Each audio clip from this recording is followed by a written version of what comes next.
Hello, Tampa Bay fans. You're listening to The William Haynes Show, your online radio home for Tampa Bay sports talk and Rays postgame shows. Stay tuned throughout baseball season for live coverage after most Rays games with comprehensive coverage of all 162 games from April through October. Got something to say? We'd love to hear it. Give us a call, internationally toll-free. 877-566-1020, or send us a tweet at WHBC Official. Don't go anywhere. Tonight's program will be starting in just a couple of minutes.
HBC.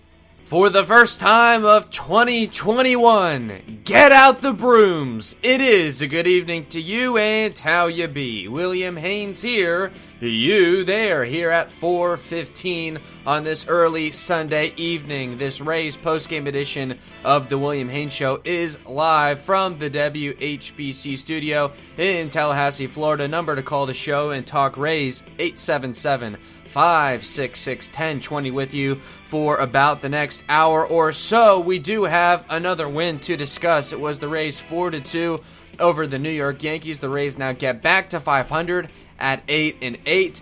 The second series victory of the year over the Yankees, we know, but they put the exclamation point on it this afternoon with the series sweep. It was Andrew Kittredge with the 5-out opening, and he did have a slight hiccup with the home run to Giancarlo Stanton, but overall a fairly successful open for him, and that paved way to the 5 innings of work behind the opener for Ryan Yarbrough. And what is it already? It's like it's 2018 with Yarbrough coming out of the bullpen and finally getting a win.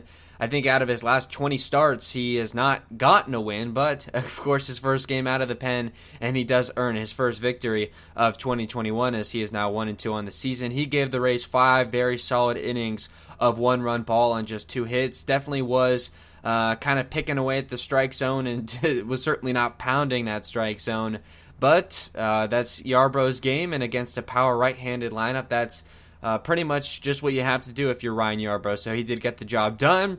And then the bullpen locking it up as well. Diego Castillo with a little hiccup at the beginning. He came in the 7th with 2 outs and got the final out there of DJ LeMahieu, and then came on and got a clean 1-2-3 8th inning. It was really the first time this season that we've seen Kevin Cash utilize that kind of highest leverage reliever in a situation not the 9th inning. We've seen Castillo come in a couple times in tie games and a couple times in the 9th in save situations. In fact, he got his 4th save in 5 tries last night. But the way that the game worked today in the 8th inning, it was Judge, Hicks, and Stanton due up. So that's where you use your highest leverage guy. And then Springs getting his first major league career save. Congratulations to Jeffrey Springs. Gets a clean 1-2-3 inning in the 9th. Gets Torres, Urshela, and Odor all out to basically finish the sweep. And talk about bearing the lead. I think it's got lost in the mix. Yoshi Tsutsugo with a game-winning hit. His RBI double that sent Joey Wendell from first all the way to home in the 7th inning gave the Rays a 3-2 lead, and of course they never looked back. They added an insurance run in the 9th inning. Joey Wendell off of Darren O'Day, who had not allowed a home run to a left-handed hitter since April of 2018. So Joey Forearms, the Big Bopper, whatever it is you want to call Wendell right now, he is absolutely balling out, and 2 home runs in as many days. And I think the way the lineup was kind of performing, very similar to yesterday, where there was not a ton of situations where they had men in scoring position, not a ton of base runners left on the base path. But they were able to come through with a couple of extra base hits. Of course, that really the Yoshi double and the Wendell home run were the only extra base hits to be found by Tampa Bay today. So the big hits came when they were needed, and I think that's certainly trending in the right direction. A couple of guys getting off days, and we'll talk about that a little bit later. But yes, anyone who's now just tuning into the program, want to welcome you into the show, and hope you stick around if you'd like to call in and talk Rays. This is your opportunity, certainly, to do so. We have a line open, and we'll be taking calls throughout our entire program here this evening. The number to call, 877-566-1020. We'll be back in a minute. Give us a call. We'll be right back.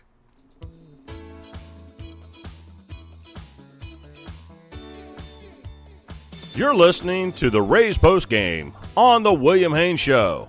We're live most nights within 15 minutes of the final out to break down everything that happened in that day's game and take listener phone calls to get your thoughts. As always, you call the show at 877-566-1020 or tweet the show at WHBC Official. Like you to remember that archives of previous shows can be found on this show's page on Speaker.com and also on the WHBC YouTube channel. We look forward to having some of you on the show. Thanks for calling in.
Sports Radio 101.9 FM. Sports Radio 636. Sports Radio HBC.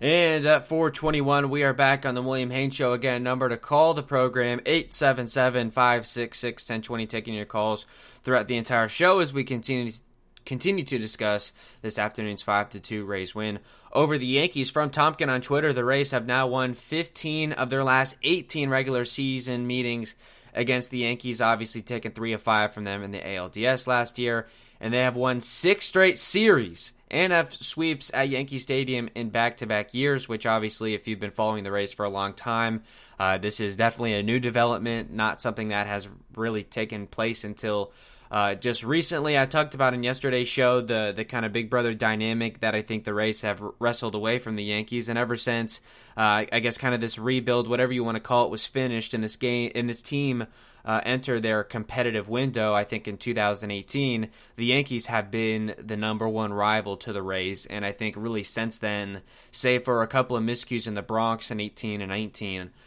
the Rays have really been taking it to the team that plays in New York City, and obviously 2 series victories already in the first month of the season over New York, and now with a sweep at home. The Yankees now sit alone, not just in the AL East, but they sit alone in the American League as dead last. Out of 15 teams, they are in 15th place at 5-10. Of course, the Rays improve to 500. They now have 8 wins and 8 losses. They'll continue the road trip Monday through Wednesday of next week in Kansas City, and we've got the matchups, it looks like, at this point, and we'll preview tomorrow's game at the end of the show. But, of course, we do have to discuss today's win, and I guess we'll get right into that now. And again, just one last time, number to call the show, 877-566-1020, with you for another 50 minutes or so if we stretch it out to an hour or so. Of course, Rays 4-2. For the Rays, it was 4 runs on 6 hits, no errors for them, and then the Yankees 2 runs on 3 hits and 1 error for them. So half as many runs on half as many hits for the Yankees. Getting the win is first of 2021. It was Ryan Yarbrough, 5 innings out of the pen, allowed just 1 run, 4 strikeouts, and 2 walks. And getting the loss was Garrett Cole, his first loss of the season. He goes 6 1/3, 2 runs, 10 strikeouts, no walks for him. And of course, Jeffrey Springs getting his first major league save of his career. Garrett Cole, I think that was an interesting development in the game. He came out to start the 7th inning. I think he had like 97 pitches or so. So he was right at that century mark coming out to start an inning, which is not something that many starting pitchers are able to do. But Aaron Boone has been that way with Garrett Cole since Cole has donned the pinstripes, and it ultimately ended up backfiring in the Yankees' face as he struck out Brasso to start the inning, and then a single for Wendell, and then Yoshi Tsutsugo hitting a double, which was his second of the year in the gap in right center that got all the way to the wall and allowed Wendell to go first to home, and that ended up being the game-winning hit and gave Garrett Cole the loss, and definitely some big outs from the bullpen to get after Yarbrough's 5 innings. It was 7 outs needed from the bullpen, and they were perfect. No hits, and only 1 walk allowed between the 2 relievers that got those 7 outs. It was Castillo getting his first hold of the year, and Jeffrey Springs, of course, his first save. So let's now talk about the offensive production. The lineup card that Kevin Cash sent out today, and defensively first in the outfield, from left to right. In left field, it was Austin Meadows. Kevin Kiermaier making his first start off the injured list in center field. Manuel Margot in right. And then in the infield, from third to first, it was Brasso at third. Joey Wendell at shortstop. Brandon Lau back in the lineup at second base. It was Yandy Diaz who continues to play first. Mike Zunino back in the catcher spot. And Yoshi Tsutsugo back in the lineup at DH. So Kevin Cash definitely shaking things up. If you noticed, and I'm sure you did, that Randy Arozarena and Willie Adames were not included in today's starting lineup.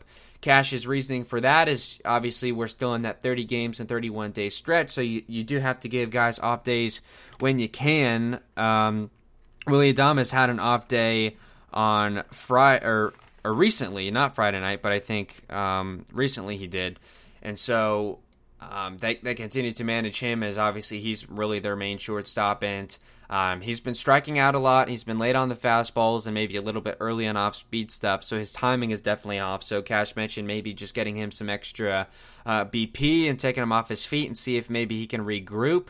I think looking back now, I didn't realize this at the time, but that was probably the thinking behind having Brandon Lau out for a couple days, as he was DH 2 days ago getting half day off, and then he was out of the lineup entirely yesterday was Brandon Lau. And he was reinserted into the starting lineup today and unfortunately goes 0 for 4 with 2 strikeouts. So it doesn't look like that's paying out dividends quite yet. But, of course, when you're going up against one of the best starting pitchers in baseball, that's not necessarily a good benchmark to be looking at. But they were moving some things around. Good to see Kiermaier get back in the lineup and played a good game in center field. Zunino, I think, is finding himself in a place now where he's having to fight a little more for his job because, of course, probably Francisco Mejia having the best game of the season, and now that's kind of putting the pressure on Zunino, and he got a hit in his first at-bat and ended up coming across to score for the game's first run in the second inning. And outside of that, not really a whole lot to be made. Mike Brasso continues to get everyday playing time. I'm not sure if that's going to continue. Played a fine third base and then moved to first. Today he was 0 for 4 with 3 strikeouts, so a rough day at the plate for him. I know that last game against Texas, he really popped off a double and a home run. But it seems like since then he's cooled off a little bit. I know he's good against both righties and lefties, so he's not necessarily a platoon guy. But I think right now with what Wendell is putting out there, I think it's clear that he's still going to be the everyday third baseman, obviously when he's not at shortstop. So I don't think anything has really changed. I think Yandy's, you're still primary first baseman, Lau obviously at second base, Wendell at third, and Adames at shortstop, and they'll continue along that way. And as I've talked about the last couple days with both Kiermaier and Phillips being healthy and on the active roster, and of course you can't option either of them, they're now having to go 12, or rather 13 position players and 13 pitchers. I think I said 12 of each yesterday, which obviously was incorrect, but 13 of each. They used to be able to go 14 pitchers and 12 position players, but now with Phillips and Kiermaier both healthy, they're now having to go to a traditional 5 outfield rotation, and it looks like Phillips would easily be kind of the odd man out. He came in to pinch run late in the game and was caught stealing.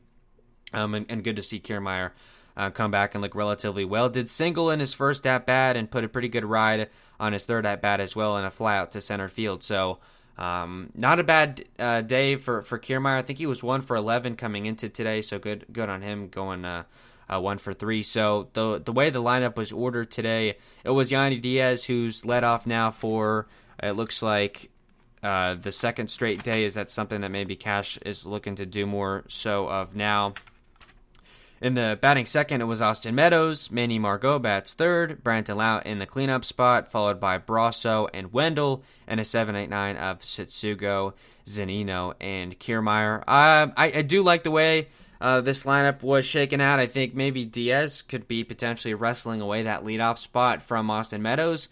Right now, Yandy has been used as an everyday player. I thought maybe he would be, going into the season, he would be in a kind of platoon spot at first base, because you've got another right-hander in Brasso that can play there pretty well. And then, of course, Yoshi Setsugo, who we imagine would be the everyday first baseman until Ji-Man Choi comes back sometime in mid to late May. But who knows? Maybe this is what gets Yoshi on track, but we've been guilty too many times of this early in the season, is a guy gets a big hit and then you think things are going to start turning around, and who knows, he could go 0 for 4 with 3 strikeouts in the lineup tomorrow. It will be a left-handed thrower, Danny Duffy, starting for the Royals, so that, who knows, that Cash may decide to hold him out of the lineup. I'm not exactly sure, but getting the big hit today. But yes, Austin Meadows in that 2 or 3 spot. He was batting third the last couple days, but with obviously Randy Arozarena out of the lineup, who was your typical 3-hole hitter,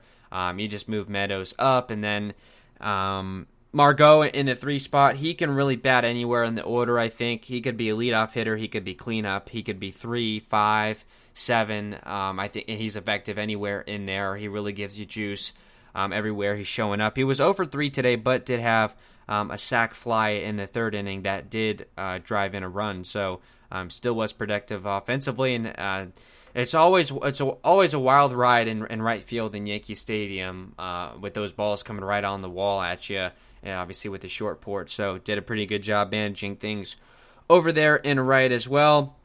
Lau, I've been contending all season, it should be kind of the everyday cleanup hitter, and even with the maybe a day and a half off, you call it, he kind of picked up right where he left off in not a good way.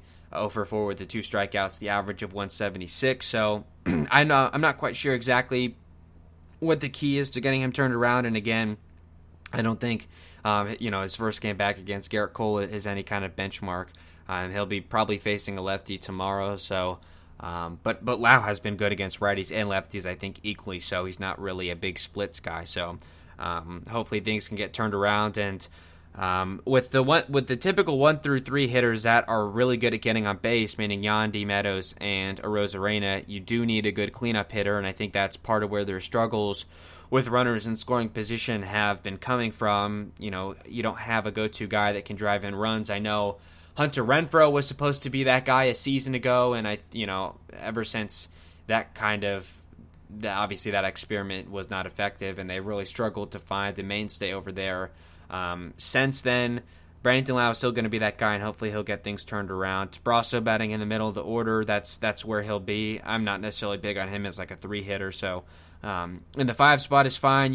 Joey Wendell, I think, providing a big boost towards the middle of the order, obviously, at the 6 spot, and he adds the home run and a single as well. Also getting hit by a pitch, so in 4 plate appearances, he reached base 3 times. So another super effective day for Wendell, and I always love to get to see him play shortstop because I think he is quite brilliant no matter where you put him, second, third, shortstop, and even he's had a couple stays in the outfield from time to time.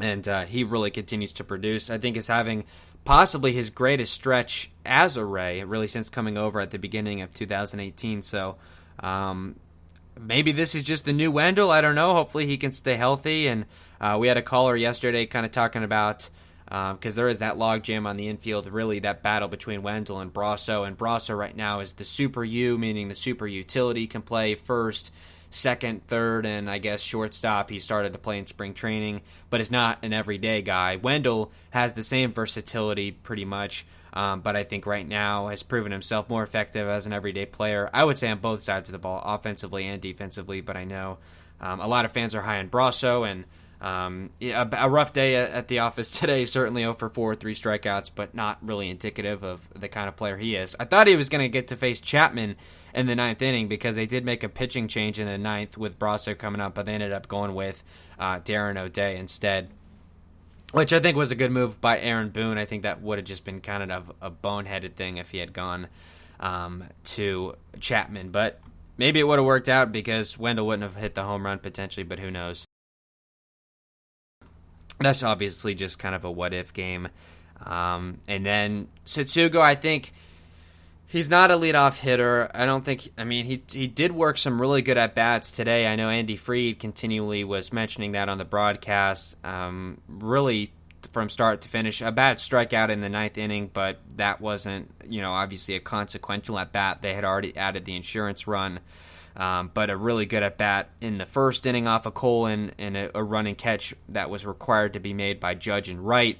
Then another pretty deep fly in left, and obviously that RBI double in the 7th. So he's one of those guys that I think, like yesterday, most of the runs, pretty much all the runs, came from the middle towards the bottom of the order. So Tsutsugo is just going to be one of those guys that I think he should continue to bat around there. I think the 7th spot is really good for him because he'll be coming up after guys like Joey Wendell, who's great at getting on base. So still be getting him in somewhat big situations, but towards the bottom of the order, maybe take some of the pressure off. And the DH spot being used on him, I think, really makes the most sense because he's not good defensively really anywhere. First, third, in left field, not good either. And so the Rays don't want to be tied down to an everyday DH, obviously, but that may be the best way to get him into the lineup. I would say at this point, maybe he plays every other day until Choi comes back, unless things change drastically. Like, let's say maybe he really goes back into a slump or really continues the slump, or let's say he becomes a player that the Rays were expecting him to be when they gave him $7 million for this year. Then things could change, but this is what I would imagine. He'll bat towards the bottom at the DH spot, maybe once every 2 days, or he'll play a couple back-to-backs. It probably depends on matchups, and you go from there. And, of course, Zunino and Kiermaier both adding hits at the 8 and 9 spots respectively, and they both go 1 for 3 with a strikeout and a run scored, so they both kind of had those identical box scores. Kind of the same thing today as yesterday, as it was not a lot of not a lot of opportunities for runs, not a lot of men in scoring position, but it was the bottom of the order getting things done. Speaking of that, with runners in scoring position as a team, the Rays were 1 in 5. Yandy Diaz goes 1 for 1 with that RBI single in the 3rd inning to give the Rays the lead in the 2nd, and outside of that, Kiermaier, Zunino, Meadows, and Lau were all 0 for 1, and they only left a total of 3 men on base. In comparison, just to throw it out, Yankees 1 for 4 in that regard, with a total of 5 men left on base. So now let's go down 1 through 1 and talk about each guy's performance at the plate. We'll start with Yandy Diaz, who was in the leadoff spot and at first base. This afternoon, he goes 1 for 3 with a run batted in, 1 walk, and 1 strikeout. His average is up to 286, and he's getting on base an absolute ton at 417. Kind of a rare situation where a guy's slugging is lower than his on-base percentage. Slugging, by the way, of 327, which is not a great number, but obviously, if you're not familiar with slugging, that's just, I think, total hits, divided by like total bases, or I think it's at-bats divided by total bases. So it's more about getting extra base hits than it is just hitting singles. But that's not the player Yandy Diaz is right now. He's a singles guy and a walk guy. Wish he was a little bit faster on the base path, but you take what you can get. Kind of like G-Man Choi, I guess, in that regard. But I think even G-Man Choi, at least more recently, has shown himself to be a better power hitter than Yandy. So maybe this is just something that the Rays and Diaz are going to lean into, just him hitting a bunch of singles, which is fine. I mean, hitting almost 300 and getting on base about 42% of the time, that's perfect for a leadoff hitter. He strikes out against Garrett Cole to start the game, and looking at that at-bat, a rough at-bat. He took some pitches on the corners, and Eric Backus, the home plate umpire, this is probably the third or fourth straight game where there's been some like erroneous calls at home plate that have gone against the Rays. It is what it is. Hopefully they're not the crew that's traveling with the Rays to Kansas City, just because, Jerry Lane, Hunter Wendelstedt, those are guys that have been like rough against the Rays behind the plate. So hopefully that changes. So Diaz took pitches that were outside the zone probably, but they were called for strikes, so he had to chase a slider on a 1-2 for the first out of the game. So we always look at that, the leadoff at bat, and especially with an ace like Garrett Cole, because the biggest key to getting to a guy like that is disrupting him early, preventing him from getting into a rhythm. And the Rays did kind of let him get into a rhythm, but then in the third inning, they were finally able to break through. So that has really been the history between Garrett Cole and the Rays, at least the last two seasons, 2020 and the beginning, the one start in 2021, is that they've been one of the few teams that have been able to actually kind of bother and get to Cole. And they're able to do that, but not right off the bat. So the runs were not coming, say in the first inning. After that, he hit an RBI single in the third, as I said earlier. It came with runners at first and second and nobody out. It was Zunino at second, Kiermaier at first. Diaz comes up against Cole for the first time, and in a 2-2 count, a really good at-bat worked, fouling off a tough fastball and then getting the knuckle curve down in the zone, and he was able to, I guess, kind of roll on it and shoot it out, I think, into through the left side of the infield for the first run scored of the day for the Rays, and they would tack on another in that inning, which was good to see. So it comes through in that situation with runners in scoring position, the only man for the Rays to do so today. So another clutch hit for Yandy. Grounded out to shortstop in a 1-2-3 inning in the fifth, and then did work a leadoff walk in the eighth inning, and then at that point he was pinch run for by Brett Phillips, who ended up getting caught stealing. It was a pitch out, so I mean it was pretty predictable at that situation in the game where you were up one run in the eighth and you pinch run a guy like that. Like, of course you're going to send him, and I guess they just picked the wrong pitch, or the Yankees just picked the right pitch to pitch out on, and it was just a good play made by the Yankees. And by the way, I think this was kind of a funny, just one of those moments that just makes you chuckle. If you're not familiar with Rougned Odor and the player that he is, I'll give you a quick backstory. I think it was the 2015 ALDS. I could be completely butchering that, but Texas Rangers and Toronto Blue Jays in that playoff series, and then Jose Bautista hit a massive home run in that series and was very extravagant with the celebration. One of the more popularized bat flips, I would say, not just of recent memory, but potentially of all time. And so the Rangers not happy about that. And the very next season, the Blue Jays went to Texas to play the Rangers, and I think it was Bautista with, or potentially I think it was Rougned Odor with a rough slide into second base where Bautista was covering, I believe. And Rougned Odor just sucker punched Bautista right in the face. Obviously, with the, still being angry about the bat flip the previous season in the playoff series.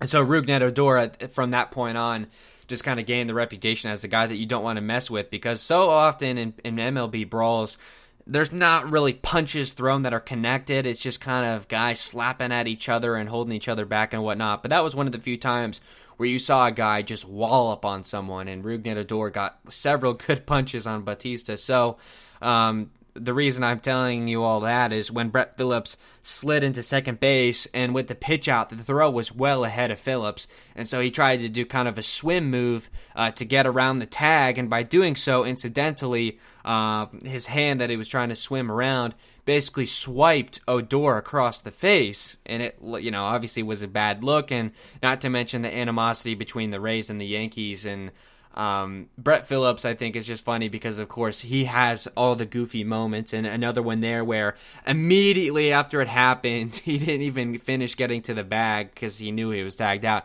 Immediately, he was like turning to face Odor and kind of putting his hands up saying, look, I'm sorry, I didn't mean to do that. That was not intentional. Because, it's funny, I think someone in the Discord was saying, Phillips did his scouting report. He knew not to mess with. So I thought that was kind of funny. So that wraps up kind of the one spot in the order. Austin Meadows, another rough day at the plate for him, and when he's not walking, he's striking out. He goes 0 for 4 today with no walks and 3 strikeouts. His average is now all the way down to 193, so not a leadoff hitter by any means right now, an on-base percentage of 352, and that's after the 0 for 4 day. So still doing really good at getting on base, but the singles have not been there ever since that hot start where he started with 3 home runs and a few doubles to go along with it. Has really struggled at the plate. Kind of the Austin Meadows now that we've seen in 2020 is the guy that we've seen the last couple of weeks where he's not, when he's getting his pitch, which is kind of the slider or the fastball down and into the lefty, that's his pitch. The last couple of weeks he's just been kind of fouling that off. That's where pretty much all of his home runs came from. So now he's just not connecting on that. And of course, if you've watched Austin Meadows enough, the pitch high in the zone, high and in, always undercuts the baseball. Always pops it or flies up straight up. Is not able to square that pitch up. I don't think has really ever been able to do that. Not been able to climb the ladder like, say, a guy like Wendell was able to do today. And so I think that's really where his struggles are coming from. Did kind of get screwed today with calls behind the plate from, again, home plate umpire Eric Backus. I believe as one of the younger umpires out there, and I guess was kind of feeling himself with the strike calls. It was funny that the umpire crew was very aggressive calling strikes on check swings and things like that. So that was kind of the game that was happening today. And his first at bat against Cole, the first pitch that he got was a fastball kind of down and in, so that's his pitch. Swung at it, so credit to him. Meadows tends to be patient, but again, when you're struggling like that, you need to be aggressive getting your pitch, and he flew out to center on it, so again, not able to square it up. That's kind of been his situation. And then in the third inning, in a pretty big situation for him there, it was runners at the corners with nobody out, so a chance to drive in maybe another run or two. Started off 1-0, then fouled off a curveball down and in. That's his pitch. Swung through a fastball high, so kind of getting worked over by Cole there. Fouled off kind of that same pitch, so it's 1-2 again. And then takes a changeup down and away. That was at least a baseball off the plate, and Backus rings him up. So that's a tough spot for him there. And a 1-2 count, I mean, typically you protect with 2 strikes, but like Andy Fried was saying on the broadcast, that's not even a pitch that you foul off. With it being a baseball off the plate, that's a swing and miss pitch, which is exactly what Cole wants. And Meadows did the only thing that he could there, which was to take it, and he still wasn't rewarded for it. So that was unfortunate for him there, and I do want to give him credit. So those first 2 at-bats were worked pretty well by Austin Meadows. Then in the 6th inning, he did strike out looking again with nobody on. He actually led off that inning, and in that at-bat, he was facing Garrett Cole for the 3rd time. Was taking some pitches, including a changeup on the outside. He got it to 2-1, then fouled off a fastball high. Fouled off a fastball high and in, which is definitely not his pitch, but it was in the zone, so you got to foul it off.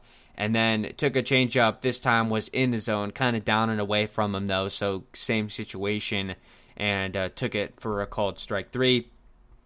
And then struck out with a man on. Or I believe, no, that was after Phillips got caught stealing in the 8th inning, and that would have been against Chad Green. So I'm not going to do this for everyone, but I just kind of want to look at his at-bat. So he fouled off 2 fastballs inside to him, then took a fastball outside, and then Chad Green giving him the steady diet of fastballs.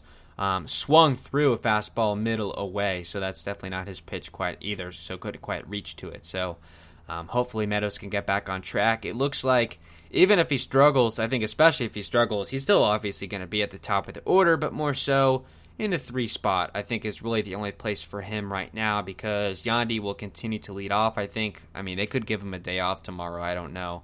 And then Arozarena is going to continue to bat 2, I would imagine, and then Austin Meadows. But you can flip-flop those. Obviously, Meadows can bat 2 at Arozarena 3, doesn't really matter, and then Lau probably will continue to hit cleanup. Batting in the 3 spot, it was Manuel Margot.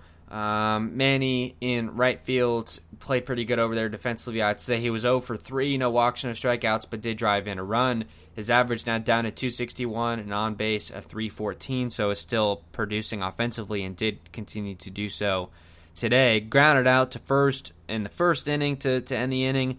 And then in the third, he came up right after Austin Meadows, so the situation was runners at the corners with only 1 out. And then in a 1-0 count, got his fastball kind of middle into him, so jammed a little bit, kind of on the hands, and pulls it to left field. Clint Frazier having a rough day out there in left. How he got a Gold Glove nomination is beyond me, but what else is new with kind of that Yankee bias?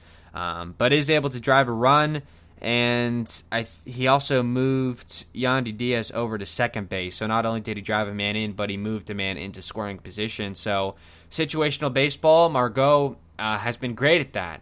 Bunts is definitely his forte, more so than anyone else on this roster. And with the sac flies, has been very good in that category as well. So really like the at-bats Margot has been putting together lately, and continues to produce and is such a valuable asset to this team. I think is so versatile defensively, can play all 3 of the outfield spots. So another good day for him. Flew out to center in a 1-2-3 in the 6th, and then flew out to right with the bases empty in the 8th. So a couple non-consequential situations, and at that point the Rays were just trying to hold on to a lead. It wasn't like they were trying to come back or anything. Batting in the cleanup spot, Brandon Lau. Today, Lau was 0 for 4 with 2 strikeouts, no walks, so did not reach base at all. His average down to 176, and on base somehow still high at 311. He's not a guy that strikes me that has been getting walked a ton, but I guess just enough to have an on base, over 100, like 140 points higher than his batting average, which, I mean, is a significant difference, I would say. I know has been getting hit by some pitches as well. Looking at his at-bats, he grounded out to first base to start in the first inning. I was looking at Margot. So Brandon Lau's first at-bat came in the second inning. He grounded out to the first baseman, so I guess I was right. It didn't matter. Then in the third inning, did come up in that big situation. As we've been continuing to discuss, the situation was a runner at second base and 2 outs, so a chance to knock another man in. Yandy Diaz, so who knows if a single would have necessarily driven him in. Not a bad at-bat for him. Swung through a fastball high and outside, then took a changeup low and away. Swung through that same pitch, strike 2, so 1-2. Then takes a couple of fastballs, 1 low and in, 1 high, at 100, by the way. And then Cole takes about 10 miles an hour off, throws that same changeup down in a way that got him to chase earlier in the count for strike 3. So that's something that I look at anytime a hitter chases the same pitch multiple times in the same at-bat. I know adjustment is the name of the game in baseball, and typically when people say that, they mean from at-bat to at-bat or from game to game.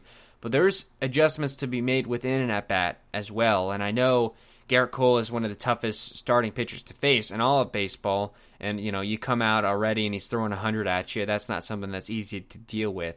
But would prefer for him not to chase the same pitch twice in an at-bat, especially with the man in scoring position. I would like to, maybe be a little bit more mindful at the plate. But I know Lau is kind of a free swinging guy anyway, and that's kind of his spot, really just trying to put a charge on the baseball. So that, I guess, kind of is what it is. Strikes out in the 1-2-3 in the 6th, and then pops out to shortstop to start the 9th inning, and that was his day. I think played a fine second base as well. He's been nice over there defensively. Batting in the 5 spot, it was Mike Brasso. Similar performance as Lau, kind of, as Brasso has been not slumping, but had a rough couple days. 0 for 4 with 3 strikeouts, no walks, an average down to 250, on base at 294, and some, at this point, still fairly limited at-bats. He struck out with no man on in the 2nd, struck out to lead off the 4th looking, struck out to start the 7th, and then flew out to left to start the 9th. So I'm curious just to kind of see his at-bats, the ones especially against Garrett Cole, just to see kind of what he's dealing with right now. So a long 7-pitch at-bat, his first time up, took a first pitch strike on a fastball down the heart of the plate. That's something you can't do. Then took one off the plate, then swung through kind of that fastball, so 1-2. Took a slider down and away, good take. Took a fastball up and in, so obviously Garrett Cole trying to mess with his eye level there. And then on a 2-2 pitch after foul ball, he got him to chase a slider on the outside corner. And that was a pitch that Garrett Cole was getting called for strikes, thanks to home plate umpire Eric Backus. So that's just good on Brasso for knowing the situation. That's a pitch that you most of the time would take, maybe not with 2 strikes, but knowing that he was going to get rung up anyway, he went for it. So that's where the first strikeout came from. Then the one looking to lead off the 4th against Garrett Cole again, took a slider down and away to start, then took another fastball kind of in the heart of the plate, was a little bit up. So that's the second time he did that. Fouled off a slider, fouled off another slider in the same spot, and then on a 1-2 count, took another fastball on the outside part of the plate looking. So a tough at-bat for him there. He was taking good pitches and swinging at not so good pitches, which is the sign of a guy that's kind of struggling at the plate. Strikeout to lead off the 7th inning. Another lengthy at-bat, a 6-pitch AB against Cole. First pitch strike, he took the fastball again. First strike 1, then took that same pitch, called a ball. Took another fastball in the zone. So he was just taking in the zone. And then fouled off a knuckle curve, fouled off a good pitch to swing at in a 1-2 count. And then did kind of chase the slider. Weird placement for Cole's slider today. He can throw it down and away, but sometimes it's just kind of high in the zone, and it catches right on that outside part of the plate. That's kind of what this one did, but he did go. He swung at it, so another strikeout on that Garrett Cole slider. And then that was actually Cole's last out of the day, and then Wendell and Tsutsugo were able to do what they were able to do, and then flew out to left in the 9th inning against Darren O'Day, and that was just a slider that obviously a line out, but not able to get on base with it. So just a tough day at the plate, and obviously that's chalked that up to, I think, kind of a Garrett Cole type thing. So not a big deal for him. Batting in the 6th spot, Joey Wendell played a pretty good shortstop and was getting on base a ton and had a couple of very clutch hits. Got hit by a pitch in the 2nd. That was a pitch that obviously just got away from Garrett Cole, not something that would be intentional by any means. And it was on an 0-2 count as well. It was just a slider that got the back foot of Wendell and kind of a stinger there. So he gets on base there. And Wendell, notorious for chasing that pitch. I guess it was so far into him that he had no choice but to take it. Then in the 4th inning, flew out to left with nobody on. In the 7th, hit a 1-out single and was driven in for the game-winning run by that RBI double by Yoshi Tsutsugo, and then hit the insurance run in the 9th, the home run off of Darren O'Day. And by the way, O'Day had not allowed a home run to a lefty, as righty and lefty as well. So that's like really strange since April of 2018. So not something many guys have been able to do. It went 352 to right on the first pitch. It was just a slider kind of down and in. So the pitch that he continues to chase was able to homer off of it and pulls it into kind of that short porch and right. I think it would have been a home run at Tropicana Field is what they were saying on the broadcast, but it always seems to be cheap home runs there in Yankee Stadium. But by all accounts, another great game for Wendell. He goes 2 for 2 with 2 runs scored and a run batted in, obviously, on the home run. His average, I mean, he is hitting out of his mind right now. And I understand, 16 games played, but he started almost every day. He's hitting 340 right now, and I chuckle every time I see it. 340 average and on base at 365. So he's not walking barely at all. It seems like the only time he's getting on base that's not a hit is a hit by pitch. And a slugging, if you're interested in that kind of thing, at 600. So not only is he getting a ton of hits, but he's also oftentimes getting them for extra bases. He still leads the team in runs batted in with 11. And a 2-out RBI, no less, was the home run. So another really good day at the plate for Wendell. Joey Forearms, the Big Bopper, the legend continues for Wendell. In the 7th spot, it was Yoshi Tsutsugo. Yoshi 1 for 4 with the run batted in, no walks, and the strikeout. A 163 average for him and on base of 217. But hopefully what will be known going forward as the breakout game for him. Did work really good at-bats against Garrett Cole. Has not played in quite some time. Let me go back to the last time he got the at-bat. So did not play yesterday. Did not play the day before. So the last time he got an at-bat was just one at-bat, a pinch-hit situation in that finale against Texas. And you go back to the last time that he started was the day before, which was April 14th. So it's been, about 4 days since he's gotten, multiple at-bats in a game. So has had some time to potentially mentally regroup and those things. And it seems like he made some really good adjustments. Looking at his first at-bat with a man on first, he flew out to right in the second, but was a tremendous at-bat. It was a line out to right, really. It was a running catch by Judge and almost was a double that got to the wall potentially, and that probably would have scored Wendell, by the way. So he starts off 3-0. So automatically you're stepping into the box for your first at-bat, and Garrett Cole's pumping 96. He's got the place of mind to take him, so he's up 3-0. Then takes a fastball, literally middle, like right down, like the most perfect middle pitch. He takes it on a 3-0 count, which is fine because he's not great at hitting fastballs, and it was in there at 97 for strike 1. Then fouls off that same pitch essentially for strike 2. So all of a sudden, Cole has with all fastballs, has gotten himself into a full count. Then fouls off a couple fastballs at 97 and 98. So good to just see him with 2 strikes make contact with that pitch.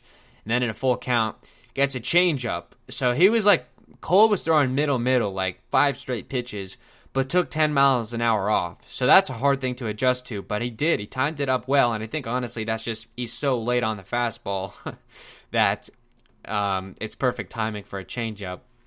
So if I was Cole, I would have just given him another fastball, but maybe he didn't do that scouting report. He had no idea Yoshi was going to be starting against him. I don't know. But a really good at-bat for Yoshi there, and hopefully a sign of good things to come. In the 4th inning with the bases empty, 2 outs, he flew out to left, so not an incredibly consequential situation, but another good at-bat. Started off 3-0 again against Cole. This time, Cole was giving him the knuckle curves, and then took a fastball outside, so 3-0. Then takes a fastball, strike 1, gets another fastball, kind of that middle at 97, and thankfully able to make contact with it, but was kind of a shallow fly out to left. But he's got to 3-0 against Cole twice, which is not something that happens very often. And then, of course, where he made his money, where he earned his game check today, was the RBI double in the 7th inning that ended up being the game-winning hit. It was Joey Wendell at first base with 1 out against Garrett Cole, by the way, and that was the final batter that Garrett Cole faced this afternoon. Fouls off a fastball 0-1, then takes that same pitch for ball 1. So 1 ball, 1 strike. Then Cole tries to go change up down and away, and Tsutsugo just he pulls it kind of. So the lefty hitting the double into the gap in right center.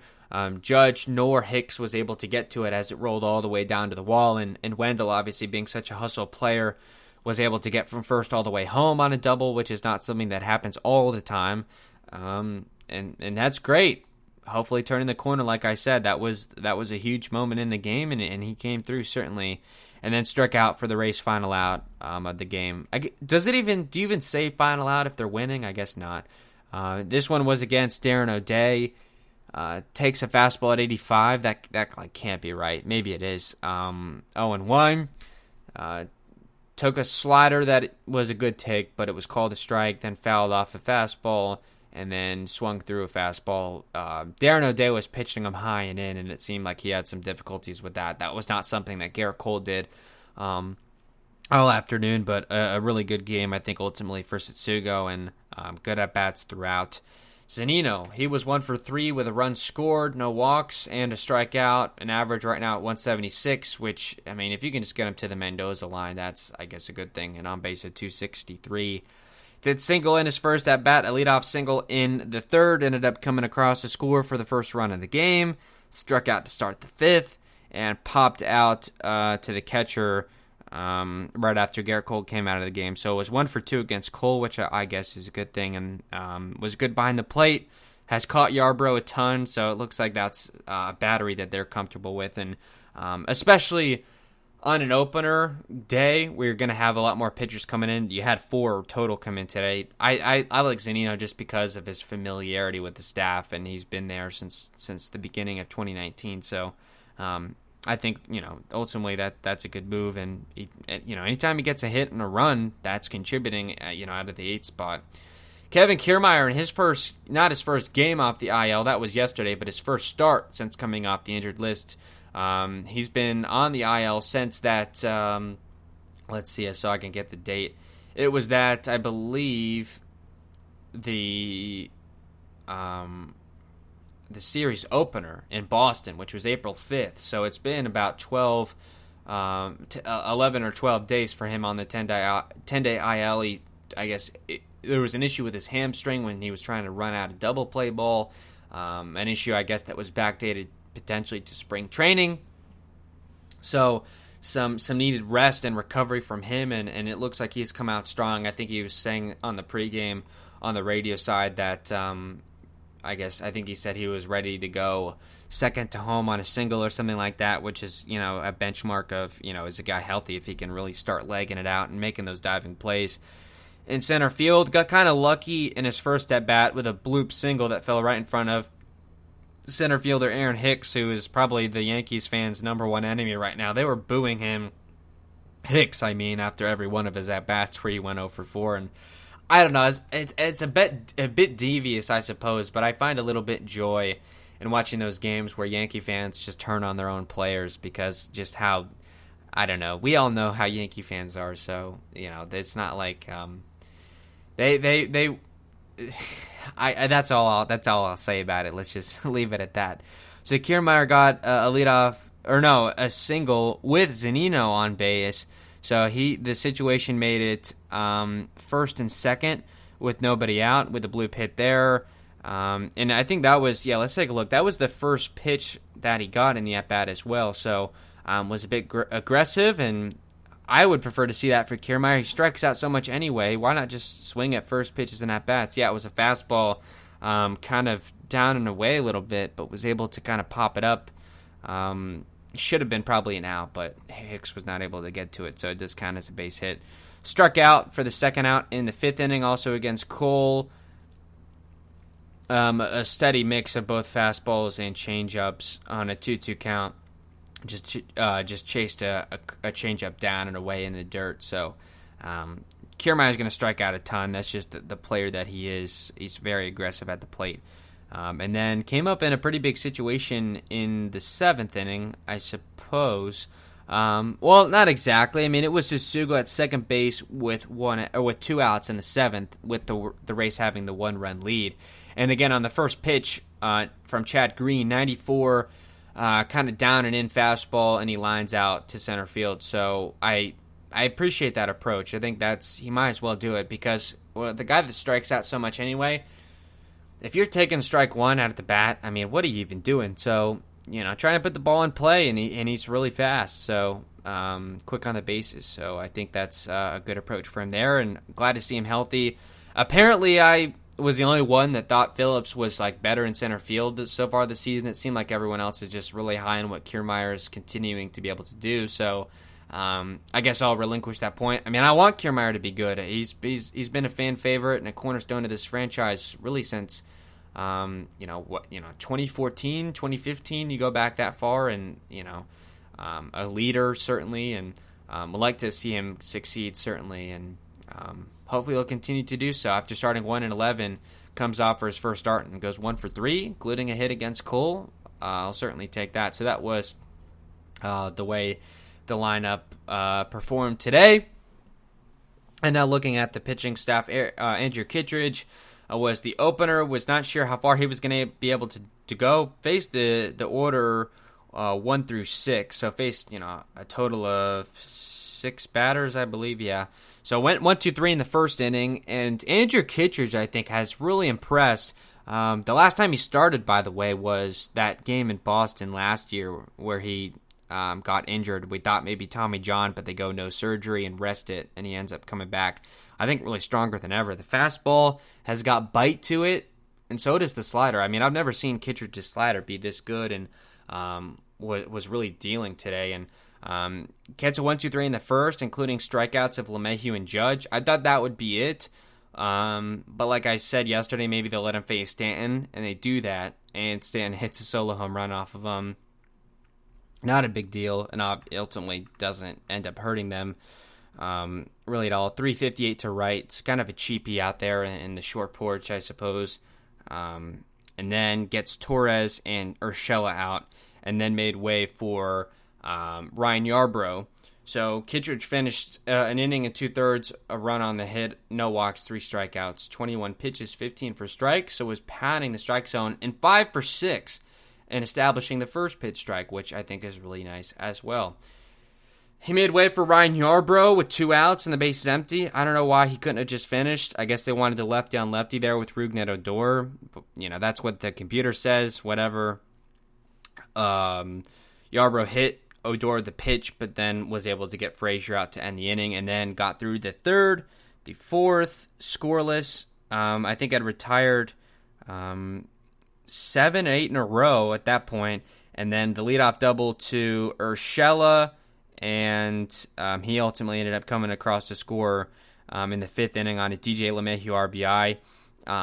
Yarbrough could have prevented that. So the leadoff double to Urshela, then got Odor and Frazier out. So that's great. Man at second, 2 outs.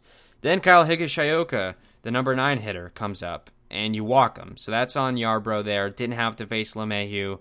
And, of course, LeMahieu, very predictably, with his 1 hit in the game, of course, it came with a runner at second and knocks him in, which at that point did tie the game.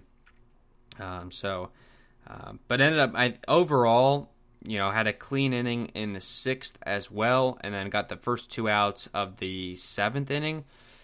So he was able to work deep into the game, ends up finishing with 5 innings pitched, 1 run on 2 hits, 2 walks, 4 strikeouts, 87 total pitches thrown, which is not bad, I guess, over 5 innings, and 52 strikes. Was 11 of 20 in establishing the first pitch strike, so that certainly was not good, and it's weird with Yarbrough because he was really kind of nibbling around the strike zone, which is like say a guy like Blake Snell, that's not what you want to see. You want to see a guy like Snell maybe attack the strike zone. But with Yarbrough, a soft-tossing lefty going up against power righties, yeah, with 87 mile-an-hour fastballs, I'm okay with you not attacking the strike zone because then you're just throwing him batting practice.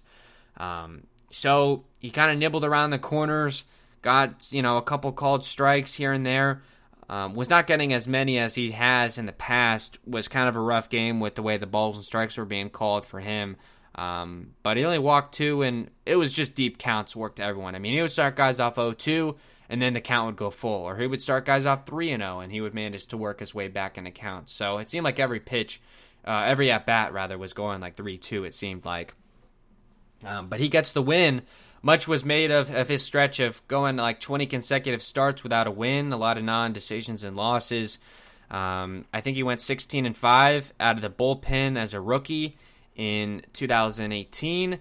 and was great behind the opener. I actually have the graphic stat that Bally Sports Sun put out during the game, and taking a look at that, in his career, and he made his debut in 2018. He's had 32 appearances as a starter, 48 as a reliever. So as a starter, his record is 5-13. As a reliever, it is now 24-5. So drastic on the record. The ERA is a whole like 1 run lower, 4.51 as a starter, 3.63 as a reliever, and about the same amount of innings pitched. So we had a caller a few nights ago ask about that if Yarbrough was going to be moved behind the opener, and my answer was we'll probably see it today, today's game, just because of the matchup. And I think, I think against a team like Texas, a team like Baltimore, you can start him. But against teams like the Yankees, the Astros, the Red Sox, I think he should be behind an opener. I think that's what he's best used as. And I think it was interesting. You don't typically see the bulk guy work this many innings, and I think the only reason of that is just because Yarbrough stretched out to start. Most bulk guys are like 75 pitches, 70, 75.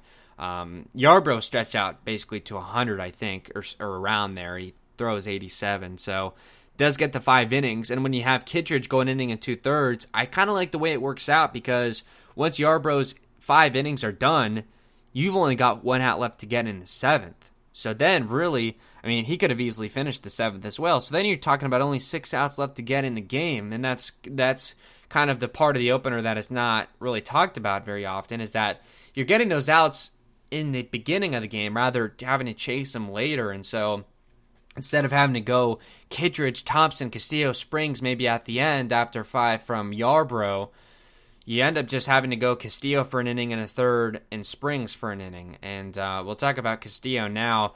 Again, the first time this season that he was the first time this year where he was put in a situation where the team was leading, but it was not a save situation. The only non-save situations he was in was in tie games in the 9th to keep it scoreless for extras. And he did that a couple times. And then, I think one against the Yankees and I think one against Texas. But outside of that, came in the 9th with the lead.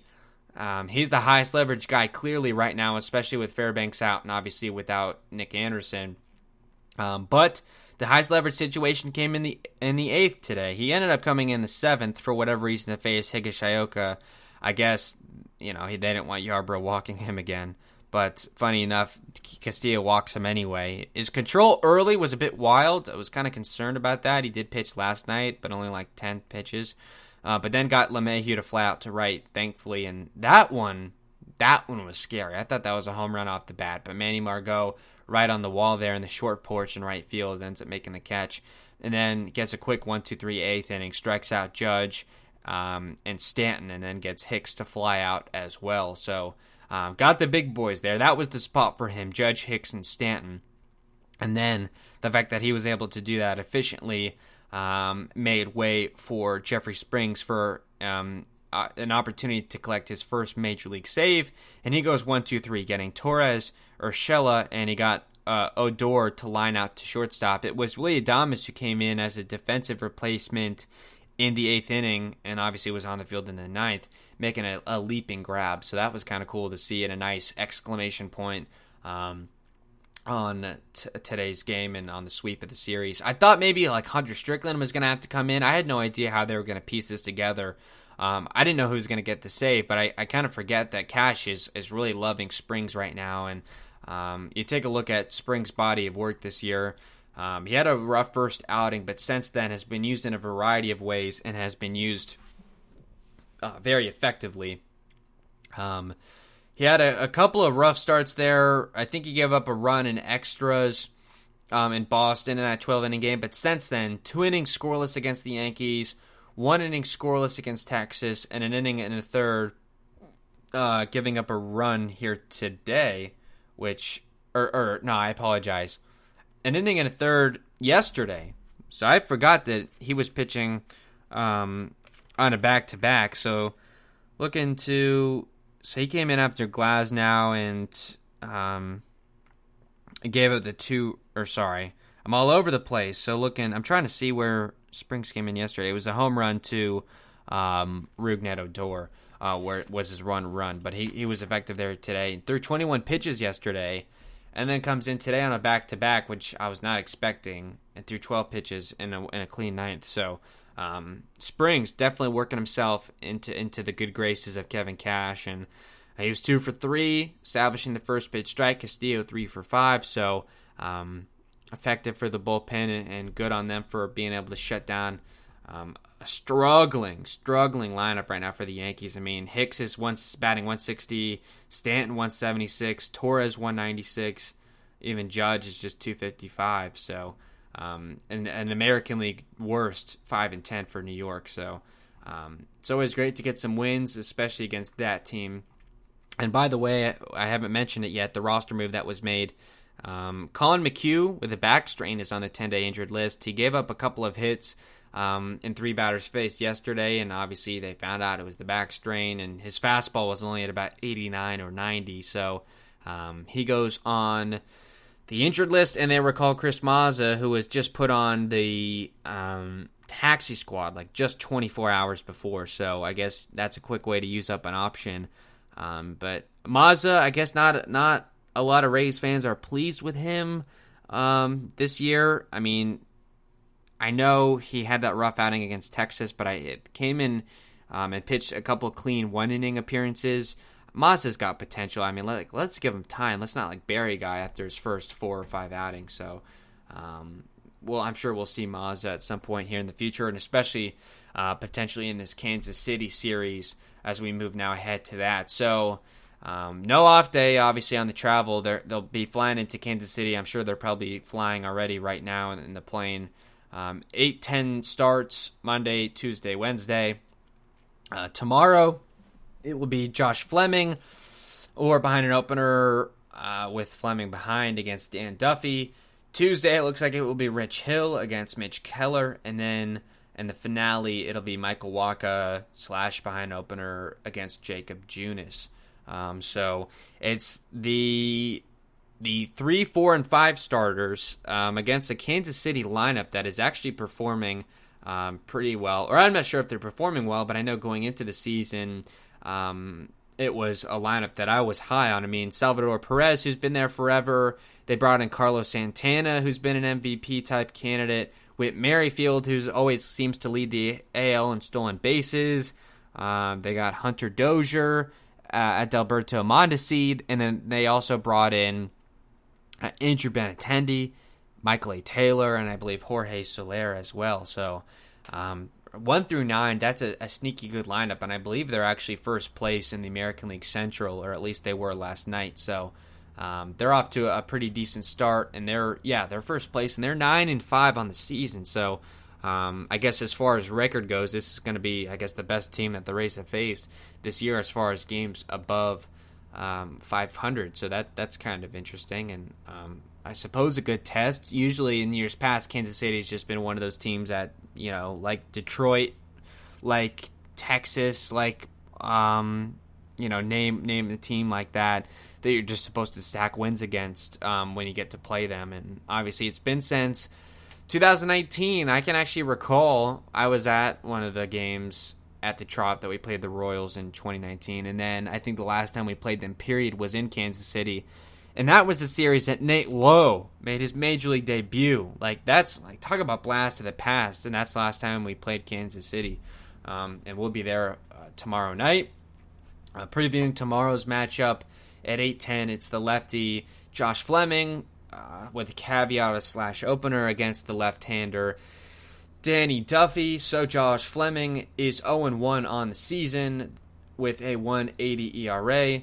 The 24-year-old left-hander in his first start of the season against Texas went 5 innings, 1 run allowed on 4 hits, a home run, 2 walks, 2 strikeouts, 84 total pitches thrown. So I just wanted to take a peek to see how that start looked, because the box score looks good, but I feel like not everyone was in love with his performance. Yeah, 5+, so he ended up starting the sixth inning, yeah, I think that's where kind of things fell apart. He gave up a solo home run to Nate Lowe in the second, and then started the sixth, gave up a single to Dahl and a walk to Gallo, so kind of left a mess for Chris Mazza, although he cleaned it up and then immediately gave the game away the next inning. But that's Mazza, not Fleming, so overall a good start for Fleming. I think this time they'll cut him off at 5. So let's say I think he could start out right. So let's say 5 innings, a run allowed.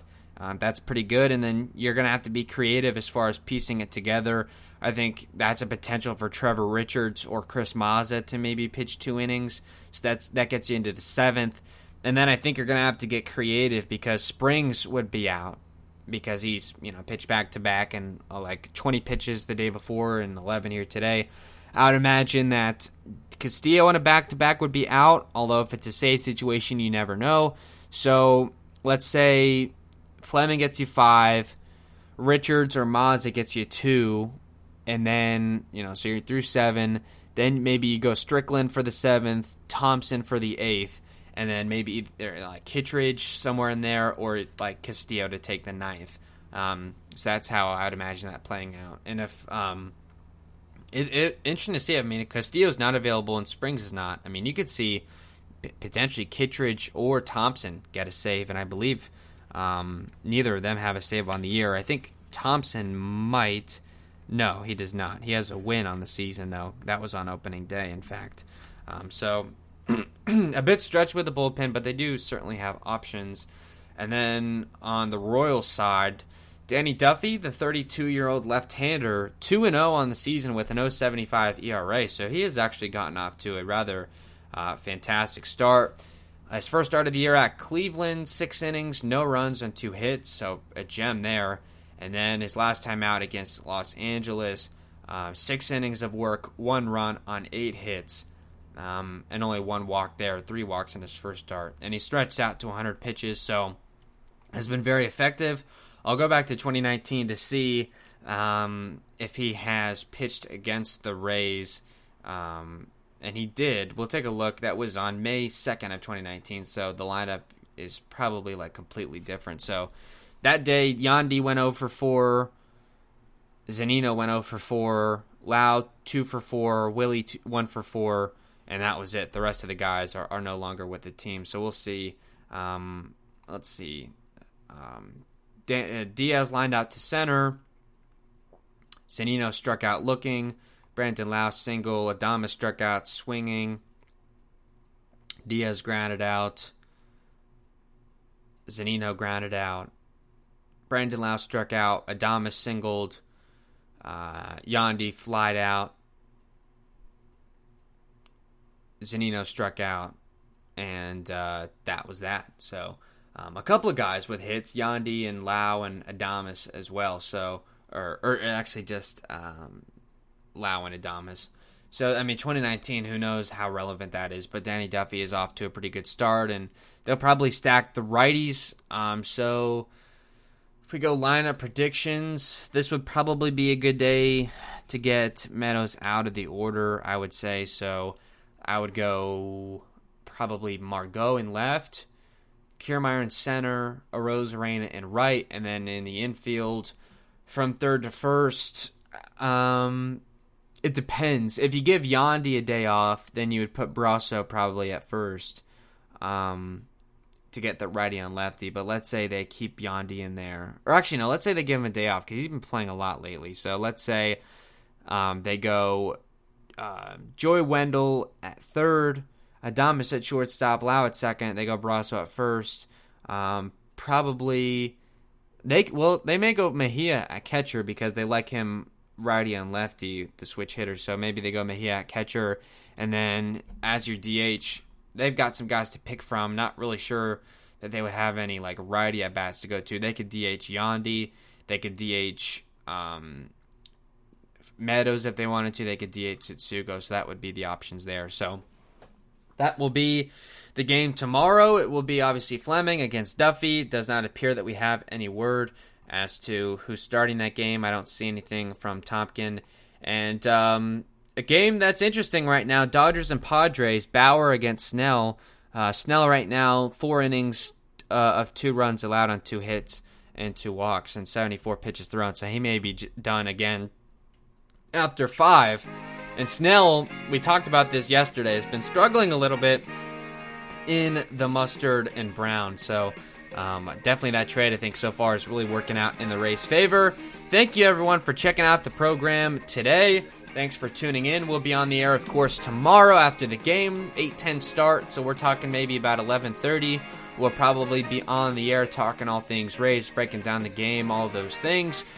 Rays, they're back to 500. They have swept the Yankees in the Bronx. The momentum is on their side. Would love to see them continue, keep this train moving, jump out to a nice lead, potentially in the AL East. We'll see. Hopefully they win tomorrow. We'll talk to you then.